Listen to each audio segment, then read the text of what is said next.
What's up, everybody? Welcome to Snail Mail right here Friday. Mail.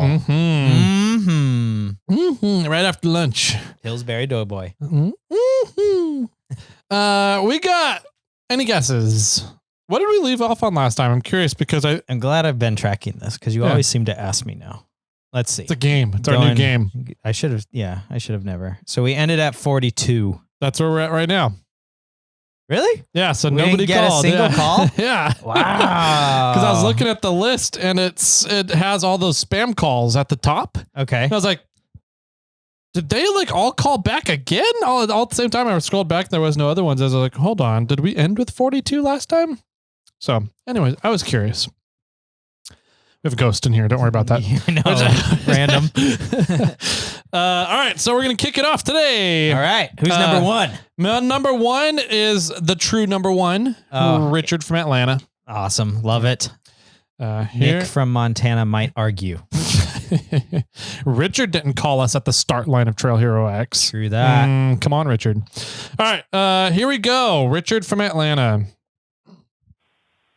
Jimmy Tyler, what's up? Richard from Atlanta.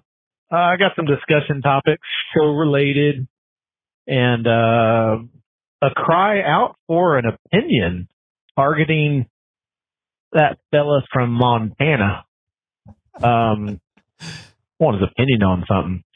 First thing, join the Discord server. A lot of activity in there.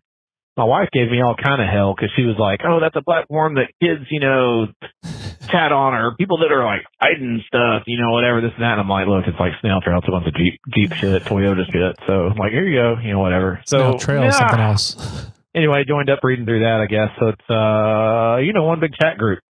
That makes me think of, and I hope both of you guys are old enough to remember this, but before the Facebook days, y'all remember the V Bulletin based forums?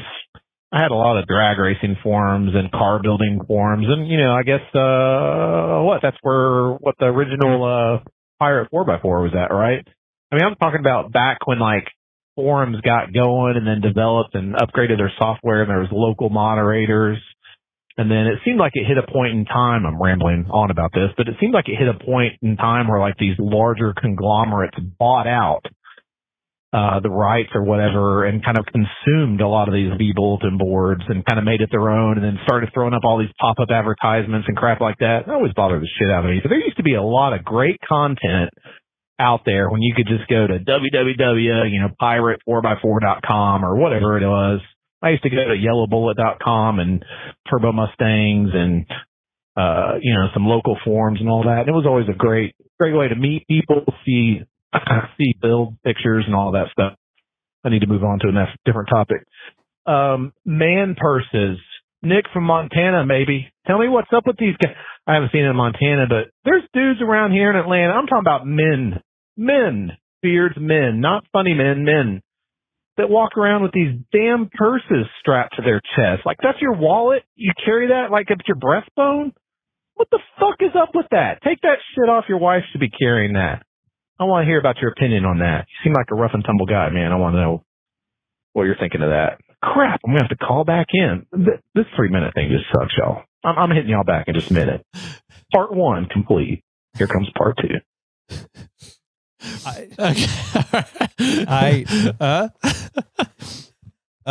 Let's see. I totally remember V Bulletin Board, V Forums, Pirate, 100%. I like them a lot. I thought they were great, and they gave an opportunity for a random Joe Schmo to kind of talk about something specific and to some level of detail.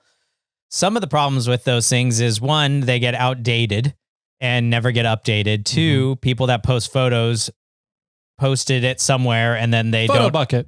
Yeah, photo bucket. And then they either don't continue to pay their photo bucket, or the links got changed somehow and something happened, and now none of the photos that they're referencing work, and you don't get to see that information.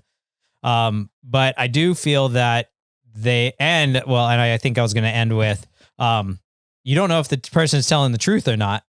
And so I feel like forums like that, like Pirate, which was a wealth of information and still can be, is almost a kind of a lost art, because now people have started blogs and blogs have kind of become this new form where it's a specialist writing about a specific topic that is uploading all their own content and photos and everything onto their dedicated website. And none of that stuff is going to go missing at any point unless the website goes down. And so I think blogs, like blog articles for example, like Trail 4Runner or Trail Tacoma, Trail Tundra, those kind of things are more stable or more correct. I don't know, or more precise. I'm not quite sure the way to put it. I think accurate. Accurate Is the way you're looking for. Yeah.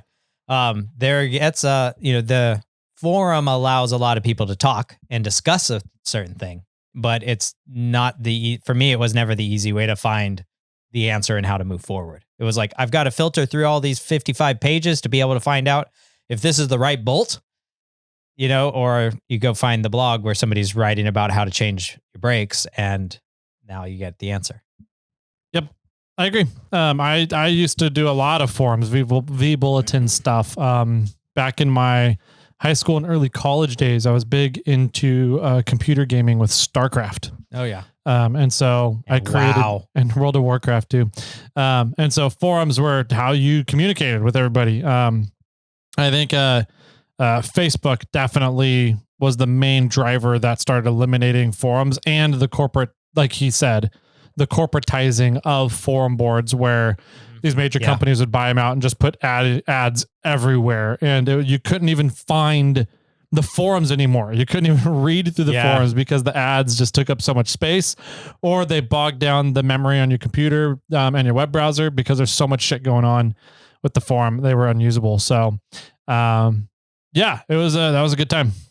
Yeah, definitely. I think I was trying to look it up here real quick, but search for irate 4x4. Well, you can't search irate 4x4 because we reference it in everyone. Probably search Austin on the website, and it'll search, or it'll find the time that we talk about when Pirate 4x4 ended and when irate 4x4 started. And that's a good story. Austin breaks it down a lot of what happened to Pirate 4x4 and then why he started irate 4x4 forum for that. And just let your wife know there, Richard, that the Discord is pretty much an adult forum. Yes, exactly. Man purses. Merces. Yeah. What are your thoughts? I have a wallet in my pocket. Okay. I will say, be careful and be very cautious of anybody using a merce strapped across their chest. Sure. A lot of them have pistols in them. Yes. So that merce is kind of used to disarm you and make you think that nothing is happening. That they're very, what's the right word? They're a pushover, not a pushover. They're very innocent. Sure. I guess.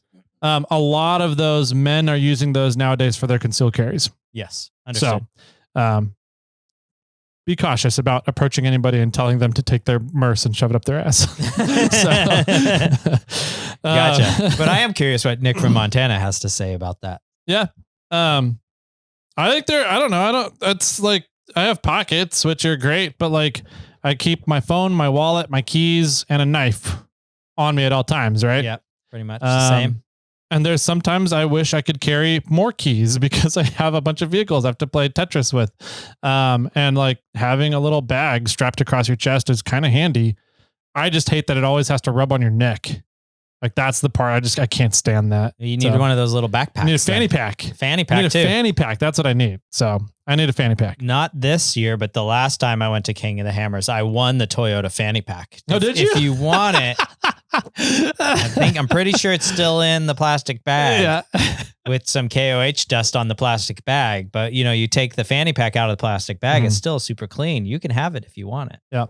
Maybe I might go for that. I could see you rocking a fanny pack and some neon green Wilson attire and some short shorts and Crocs. Yeah. That's the next thing. That's one of the things we're actually launching this year for Moreflight is neon green fanny packs. Perfect. Tactical neon green fanny packs. Then you don't need my Toyota one. I would just like to put a challenge out there for any of our Australian listeners. Give us a call and leave us a voicemail and let us know what you think a fanny pack is. You know why, right? Nope, but You I'm don't? excited to Oh hear my the God. answers. Yes, somebody from Australia has to call in and let me know what you think a fanny pack is. If I take the words literally, then I think I might know. Literally from Australian lingo? Well, fanny pack. Well, fanny means something different to Australians than it does to Americans. Okay, then yes. Okay. I know what a fanny is. To Australians. I don't know if I know what it is to Australians, but Okay. I know another word for fanny. Okay. What fanny might also mean. What is a fanny to Americans? A butt. Okay, that's not what it is. Okay. To Australians. So Australian listeners, call in. We must know. We need to share this information with the world. All right, next up, part 2. Oh, okay. With Richard from Atlanta. I think we just need to get Richard his own podcast. The fuck just happened? Oh, somebody just now called in. That's funny. Literally? Yeah. Wow. And like I had Richard's voicemail open. Everything just closed down, and it was like one new voicemail. Okay. Let's see who it is. We give him a shout out. Uncle Weirdo just called in. Uncle Weirdo, you just called literally while we're recording this one. All right. So back to part 2 from Richard from Atlanta. Hi, Richard from Atlanta again. This is part 202. Sorry, Tyler. Notice I always apologize to you and not Jimmy for that. Jimmy's too busy driving Jeeps and shit. Anyway, Wow. yeah, man purses. I can't stand that. Like, get a wallet. I don't care if it's a front pocket wallet, a rear pocket wallet. Carry cash with a rubber band in your pocket. Don't wear a fucking man purse. Why are you wearing a man purse? You might as well have a fanny pack, and that looks an entirely different way. But both of them are kind of in the same category to me. Anyway, that's my surly comment for man purses. Third topic, kind of about the show. Discord server, YouTube channel. And I know you guys are already thinking about this, but like, I mainly listen, and I'm just, I'm a peon, right, when it comes to this, but like, I listen to podcasts in the car. So a lot of times if y'all are referencing something like, oh, up here on the screen, or oh, on the TV or whatever, don't lose sight of that. A lot of people, I believe, still listen and don't call in or whatever. They are on the show from an audible standpoint to listen while they're on their commutes or while they're between or whatever. We just came back from a family vacation, about 7 hours away. And guess what this guy did? Nearly the whole damn way home. I got caught up on y'all's podcast. The wife is over there on Facebook, whatever the hell. The kids are on their phones doing whatever or sleeping. I got to listen for a solid 5-6 hours of podcasts, so I'm not going home and booting up YouTube and then watching y'all. Not that occasionally I don't, but just keep in mind that the audience doesn't always go to that. The other thing, this is, Tyler, you're going to like this one, man. A guy I work with recently got a Jeep. It's the the color doesn't matter, but the color of the Jeep. But I don't know, man. I'm kind of thinking, I'm kind of leaning your way, Tyler, with something you said, and that Jeep builds tend to be or could be all the same, and the Toyota base build, some of these other things usually end up being more unique looking. I'm kind of thinking you're right. I'm definitely still a Jeep guy. Don't get me wrong. I like our Jeep and several other Jeeps, but when I pass them on the road, it's kind of oh, fuck, what's this goober got going on? Oh, shit, look at all the, all the pavement pounding shit, just the stupid customizations. And I don't know, you don't see that a lot in the Toyota world. It's kind of you're either getting greasy and working on that shit and building a badass rig, or, it's just on fuel wheels or whatever and just a driver. Y'all keep crawling. All right. Merces, we covered. Yes. What was the next thing? What was the next thing? It was Discord. Staying audio. Yeah, and not getting away from audio. Correct. So, yes. Yeah, we've talked about this a lot. Yep. We are a podcast first, video second. Yep. That's the way that we pretty much realize, and we are people that listen to podcasts that don't watch the videos. Yeah. We don't watch. It bugs me when podcasts reference videos or reference a picture image somewhere, but then don't follow that up with building a verbal imagery of what they're showing. I'm like, well, I just lost all interest now. Now I'm pissed. Mm-hmm. So yeah. So we're 100% there, Richard. We're a podcast first, video second. Yep. And then let me just say, and I can give a good example to that by the last 3 or 4 podcasts that have come out. Maybe 5, maybe even farther than that. All the podcasts that came out that were takeovers did not have any video. Oh, yeah. All the SnailMails didn't have any video for the last 2 weeks or more. Our Trail Hero X video did not have a video. Last week, because I had to get out of town super fast, I couldn't do any of the videos. But last night on Monday night, I did the video for the Portal Pros because those are cool guys. So the last few weeks haven't even had a video released. So that's how much more audio focused than video we are. Yep. So. Yeah, for sure. That's something we're definitely very cognizant of. And so, yeah, if you catch us doing that, please let us know. Yeah. So call us out. Yep. On the phone number, 916-345-4744. Bingo. See what I did there. And then last thing was all Jeeps look alike and Toyotas don't. Although I would argue that a lot of late model Toyotas, like if you go to an Overland Expo and see 3rd gen, 4th gen Tacomas, 5th gen 4Runners, 6th gen 4Runners now, they all look the same in my opinion. For the most part, yeah. There are some standout vehicles, but same with Jeeps, right? There are some standout Jeeps. But I think once we got to the era of bolt-on kits, for sure, yeah, then everything started looking the same. I agree. There are different bumpers, there are different rock sliders, but you know what? A black rock slider is a black rock slider, right? Like maybe it has a different flare or it has a different kick out or it has a different, it's angled 10 degrees up instead of flat. It has dimple dies versus tubes. It's all fairly similar. And you look at it and you're like, yep, that truck is that one and that one and that one. And they're all somewhat the same. Yep. So once you get to the bolt-on kits setups, then yeah, I think a lot of them start looking really similar and it's not to the people that, or I want to lean on the people that are doing more independent things and building their vehicles for themselves and are more the fabricators. Those guys really make the vehicle stand out and be different. That's one of the reasons why I love just hanging out on the Rubicon is watching all the vehicles that come through. You do definitely get the cookie cutter JKs, JLs coming through, more Gladiators nowadays, but I would say those are only 20%. There maybe 30% of the vehicles you see come on the trail. Everything else has some really cool custom engineering thing going on with it. So it's fun to just kind of be hanging out in the Springs and watching vehicles drive by you. Right. Well, and that was, Trail Hero X was kind of like that, right? Yeah. It was like, there was a bunch of Jeeps and then there was this F450 that had a completely custom undercarriage setup. There was that was a Dodge. Yeah. Then there was the Dodge. No, was it a Dodge? It was a Dodge. All Hose was a Dodge. All Hose is Dodge, which had, rear steer and cantilevered suspension. And then there was your 4Runner that's completely custom on the underside, with a rear triangulated 4-link setup. And I'm pretty sure Glenn Plake called it a buggy at one point. He called it a buggy at one point, and then he called it a hot rod at one point too. So that's pretty perfect. And then there was a lot of JLs and JTs that I didn't really look different than any of the other ones that are out there. No. Yeah. No offense, everybody, all participants listening. But it was like there was a few vehicles that were different, and then there was all the ones that were the same. Yep. So, and I would like to challenge people that are in that bandwagon to make your vehicle different, make it stand out one way or another, because otherwise it's just another one of the vehicles. Yep, I agree. I love looking at weird vehicles and standout vehicles and the decisions that people have made and why they did something that way. I love having those conversations with people.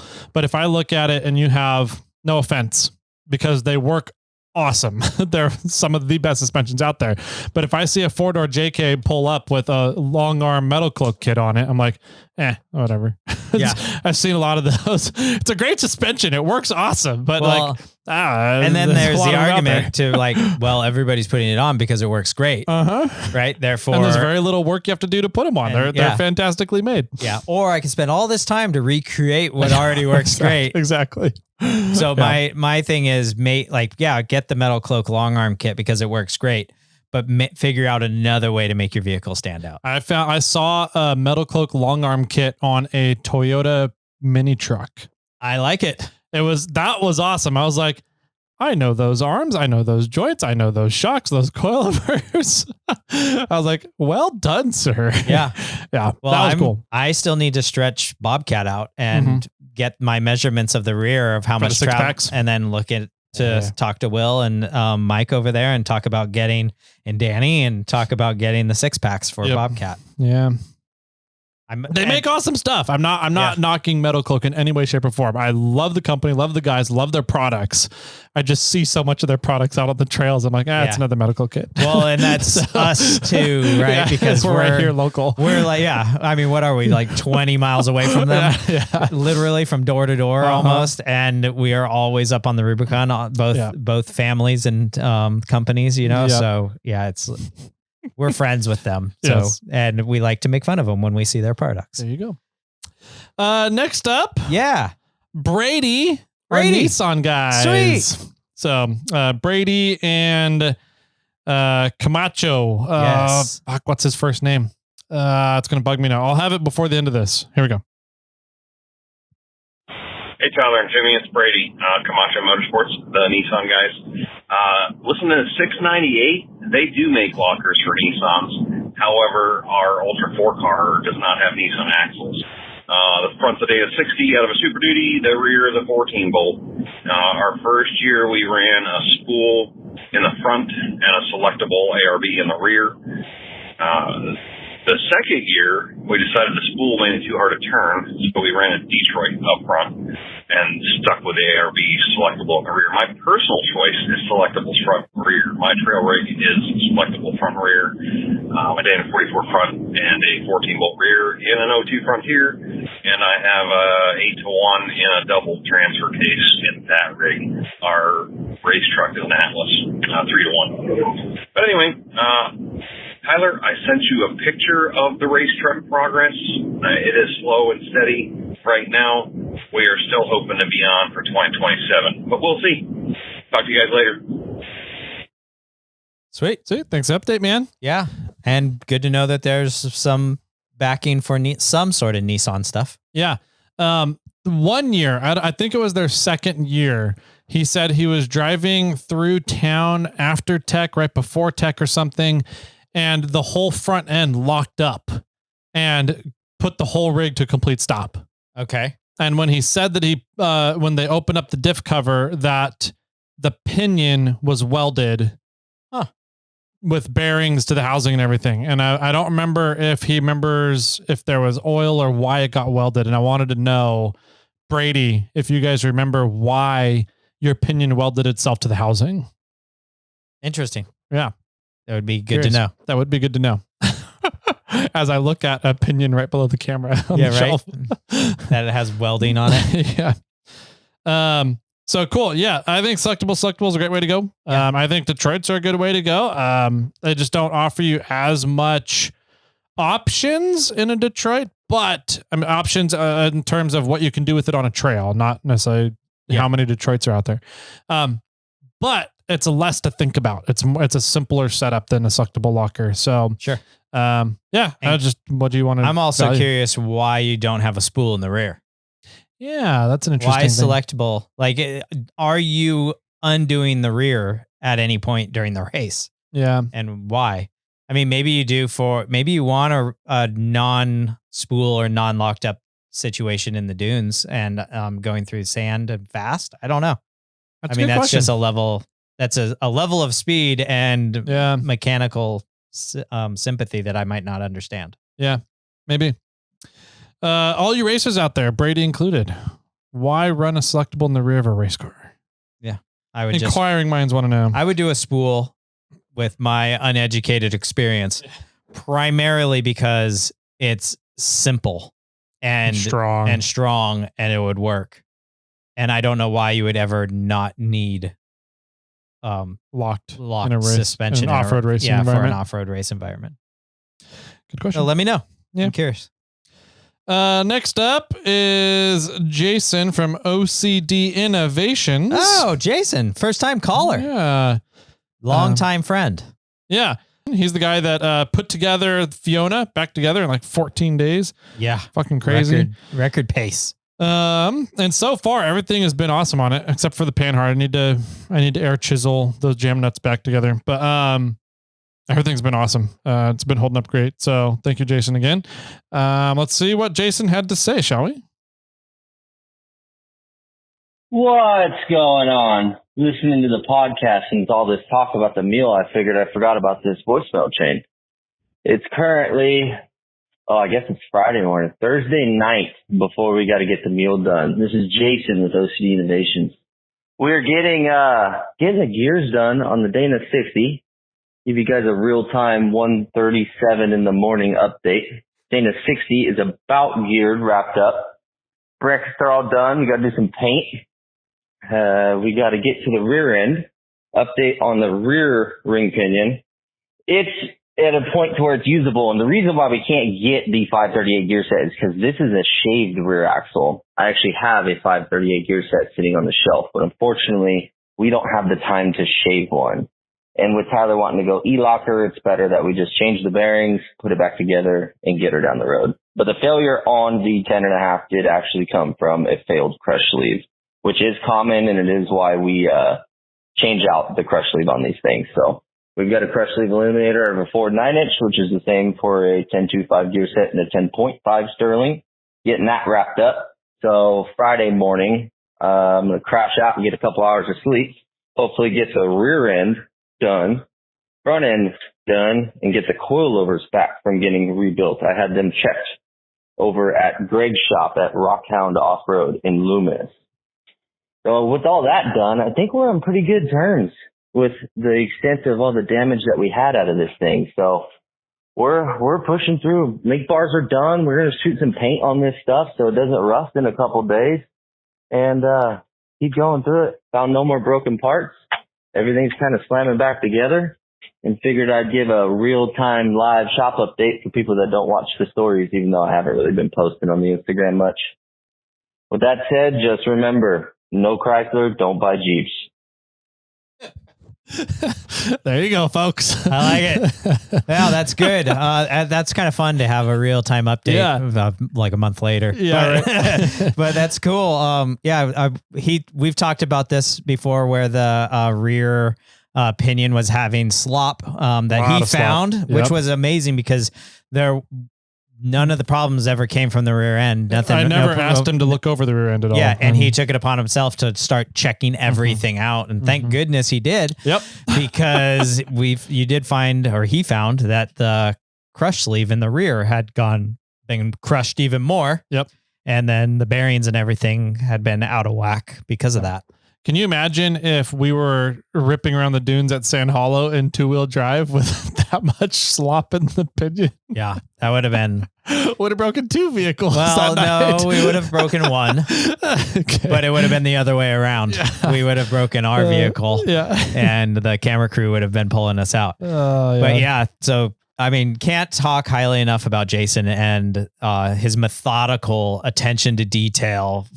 That OCD attention is OCD attention. That was able to get this vehicle fixed back on the road and solved problems that weren't even noticed at the time that it was really originally dropped off. So no, thank you. I say thank you, Jason. That was amazing. And I highly would suggest anybody that's in the Sacramento area, if you need fab work done, go check out Jason, OCD Innovations. Yep. Do you have anything else to add to that? No. A huge shout out to Jason. Yeah. He kicked some serious ass getting Fiona back together. Yep. So, I'm going to be taking my dual cases to him here in I think tomorrow, maybe tomorrow or Thursday. We'll see. All right. But cool. I got to go say hi to him. So yeah, did sound like you needed a nap though. He did. It was funny. After he got done with everything, put it all back together. He did a series of shots of like sitting out on a levee, having a cigar with Fiona just up on the highway and him down below, and you could tell he was just like, I need to breathe. Yeah. So yeah. Thanks again, man. And it's Rock and Road. Yes. From Greg, not Rockhound, right? Yep. Okay. Yep. Yeah. Rock and Road. Rock and Road. Yeah. That's what that 137 brain does after you've been working all day. Yep. But yeah, good shout out. Yep. He called back. Okay. So let's see what he's got. Wait, I forgot something. We all got to give, me and Tyler and everybody else have to give a shout out to Ryan really quick. Moreflate Ryan. That guy has worked every single day this week at Moreflate. Left, came straight to this shop with me to help me get caught up while we've been playing with getting the mule kind of squeezed into the schedule.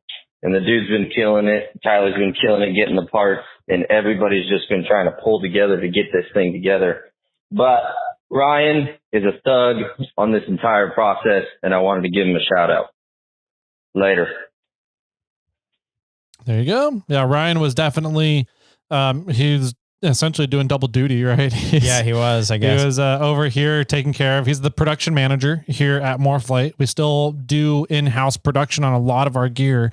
And so he was making sure all that stayed caught up and was staying good, and then leaving here and going over to Jason's and helping Jason keep the shop clean, keep things straight, while Jason's just tearing everything apart under the car and throwing stuff around. And it was, everybody that was involved was freaking awesome. Those 2 weeks. So I kept asking, like, when do you need me to come over? When can I come and help? What do you like? Let me know when something needs done that I can help you guys with. And you're like, I think we're good. Like, I think we got it. Like, it sounded like the three of you primarily, but there's probably more other hands and brains involved, but you guys were just on a roll. And it was like, I almost took it as stay out of my way. I'm like, I can't stop.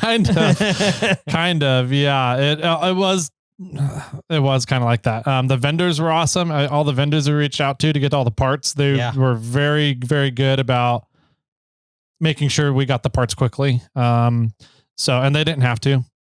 They didn't even really know. I never told them who I was. I was acting like a complete random customer asking for parts and then just saying, I am on a timeline of hell. Is there any way this can get expedited? They'd be like, yeah, no problem. So it was pretty cool. That's nice. I appreciate everything. So that sounds better than the t-shirt company that we used. I swear they forgot about our order until I asked them about it. And then they're like, oh, it'll be out in a matter of days. And I'm like, any way that I can do expedited shipping. And then I never heard from them again. Like, it's ridiculous. Yeah. Anyways, t-shirts are out. You guys should have your gift boxes by now. Yep. All right. Should we do one more? Yeah, let's do one more. Scott from Pine Grove. Okay. I haven't been to Pine Grove in a while. Neither have I. Let's go. Right, here we go. Hey guys, Scott from Pine Grove here. On my way to work just now, down Highway 88, and I see a big ass truck in the distance, and driving kind of slow, so I come up to it, and I see on the back it's a Unimog. And I wasn't very in tune with Unimogs, so when you said you acquired one, I had to look it up. Didn't know what it was. And I didn't realize they were that fucking big. That's okay. Well, maybe just the one that I saw. It was huge. It was kitted out. Looked like it was on 35s. Didn't get a good look at it because I passed them. But yeah, it's a sweet rig. I am looking forward to what you got in store for that. Hopefully everything with registration and all that stuff goes well. I know you were talking about it on a few earlier episodes, but yeah, I am excited to see that. Also, you guys will probably hear this after Trail Hero X, but Jimmy, when you did the interviews during KOH, I enjoyed that episode. I know not every event you'll be able to do it, Tyler, because you have Moreflate, and Jimmy, I'm sure there's going to be events where you're going to be selling your panels, but I'm sure I'm not the only one that really enjoyed the 2 to 3 minute interviews with all the vendors. So yeah, it'd be cool to hear more of those. That's all I got. Keep up, sorry uncle, and keep crawling. So much G-Pay today. I love it. Yeah, so Scott from Pine Grove used to be Scott from Lodi. Oh, okay. Yeah. Gotcha. It took me a second to figure that one out. Nice. Yeah. Yeah, I didn't do any interviews down during Trail Hero X, but we do have some fun plans for when the TV show comes out. And getting some of the participants and everything back online Yep. with us. So that'll be a lot of fun once that happens. And yeah, Unimogs are big. They make smaller ones. I don't know which one you saw. I'm assuming you saw a 404, which is 406 would be my guess.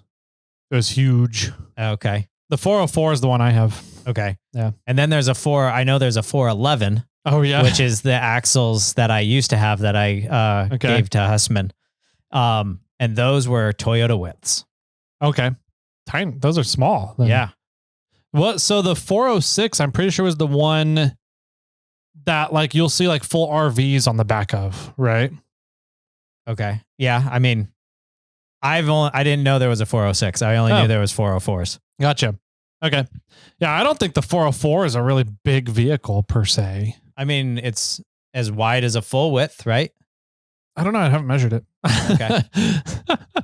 Yeah. We should do that sometime. Yeah. Yeah. They're tall. It's tall. They're for sure tall. And that's part to do on the portals and everything. My 404 is on 40-inch tires right now.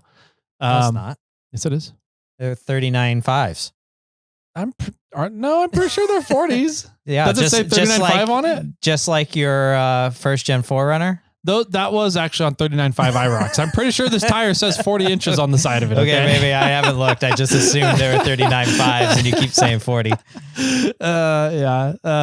So yeah, they're tall. And they can take big tires pretty easily. And they look extra tall because of the ground clearance and everything. Exactly. Yeah. But like I don't know what size he saw, but the 404s in my opinion are tiny compared to the 406s. Okay. Yeah. 406 is a huge Unimog. So those are the ones that have the big RVs on the back. Yeah. This is more like a troop carrier. I would say this is more like a full size pickup range. Yeah. Yeah. And then I'd put it like the size of an F-250 short bed. Yeah. And then the 411s are like little Toyota mini trucks. Okay. Yeah. So the 406 is like a 35-foot RV kind of thing. They're huge. So yeah, I'm curious which one you saw. And what color was it, Scott? If it was red, you might have seen Ron Tuttle. Yeah. If it had a camper on the back. Yep. But he doesn't live out that way. He could be going up to Pine Grove or something up 88. I don't know. Maybe. Who knows? Anyways, thanks for calling in, Scott. Good to hear from you again. I'm glad you're enjoying the podcast and everything going on. Tyler probably will talk about the game plan for the Unimog once it's running. Once we get around to it, we're at a standstill right now. The engine turns over. The starter, we pulled the starter and bench tested it and it works. So for some reason, power is not getting from the 24 volt system into the 12 volt system to turn the starter. And with the 404 Unimogs, there's a specific button that is on the dash. That's the push start button. And supposedly that button does a few different things, but one of the main things that takes the 24 volt system and necks it down to a 12 volt system, converts it within that button. And nobody has made a replacement aftermarket for these buttons. And the buttons are known to go out because they're just contacts, essentially pads from like the 1960s. So yeah, they're 60 years old now and they're just going out. Right. And so because nobody's made a replacement aftermarket part, you have to get the original like buttons that were made from 1958 through 68, something like that, from Mercedes for all the Unimogs in the world. Right. And the number one guy that has all those is in Vallejo, Expedition Imports. Right. So I need to contact him and get a new button to put that in and see if that was all that it is. See if that fires it up. See if that at least gets the starter turning, so that then we can start doing compression tests. And we're probably going to have to drop the whole fuel system and rebuild the whole fuel system, clean it all out, everything. But so far, everything we've checked on the motor says the motor's good. Interesting. So we just need to get electricality to the starter to go further. And I've had everything held up with Trail Hero X and everything. So hopefully get to it soon. Fun. Yeah. Cool. I want to be driving that thing before the end of the year. All right. I want to be driving around town and going to get groceries in it. So not on the freeway. No, it'll do maybe 45. I bet it'll go faster than that. You think 50, 55? Yeah. All right. If it has 40s on it. Right. True. Gearing. All right. So I'm looking ahead really quick, and we have another one from Jason at OCD the following day from when he did his updates. Okay. Do you want to do that one really quick or save it for next time? Let's do it again since we're all on that same mindset. Okay. All right. Here we go. What is? It is April the 18th at 6:45 in the afternoon. We are adjusting coilovers and test driving the mule today. That is our update because I forgot to update you since the last saga. Rear end's geared, front end's geared. Everything's ready to go, ready for Tyler to pick up. But I do need to test drive the ever-loving hell out of this thing. So we're going to go hit the levee and see how fast she goes down a dirt road before the sun goes down. Later. That's funny. There you go. And I'm pretty sure out on that levee is when he took the images of him hanging out, taking a breather. Nice. Nice. That's awesome. What was the date on that, he said? April 18th. April 18th. Yeah. All right. That sounds about right. Yep. That's about all the right timing. So I think he got it April 4th, 5th, somewhere in that range. Wow. So that was a hell of a turnaround. That's such a crazy timeline. Good job, Jason and Ryan and everybody else. So, all right. That should do it for today. We're at 35. Okay. So mark that for next time. I will. Got it. And I think that does it. If you guys want to call in, leave us some voicemails. We love hearing from y'all. 916-345-4744 is that phone number. It's down in the show notes too. That way you don't have to go back and listen to me try and say it and write it down same time. Give us a call. We do love interacting with you guys. This is one of our favorite sections of the podcast and the show here that we do weekly. So yeah. Sounds good. Cool. Have a great weekend, everybody. We will see you Monday. Bye-bye. The number you have called has been disconnected.